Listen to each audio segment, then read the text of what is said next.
হঠাৎ বন্যা পরিস্থিতি তীব্র আকার ধারণ করেছে কুমিল্লা অঞ্চলে।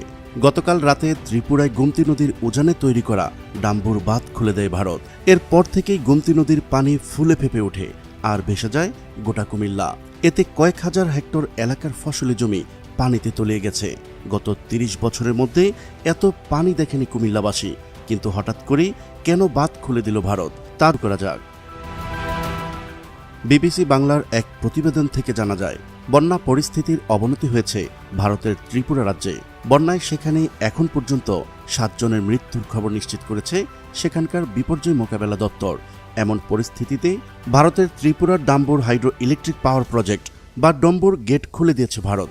ফলে গোমতী নদীর পানি কুমিল্লার দেবিদ্বার, মুরাদনগর এবং দাউদকান্দি দিয়ে গোটা বাংলাদেশে প্রবেশ করছে। ২০ আগস্ট রাত থেকেই ক্রমেই বাড়ছে পানি। কুমিল্লায় ১৯৮৮ সালের পর বন্যা পরিস্থিতি এতটা ভয়াবহ হয়নি আগে কখনো। সরেজমিনে গিয়ে দেখা গিয়েছে নদীর পানি বিপদসীমার উপর দিয়ে প্রবাহিত হচ্ছে।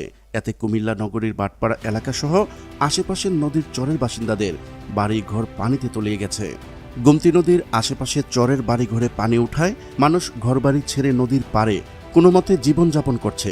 ঘরের লোকজন সহায় সম্বল নিয়ে নদী পাড়ে টিন, পলিথিন দিয়ে মানবেতর জীবনযাপন করছে। স্থানীয় এক কৃষক বলেন,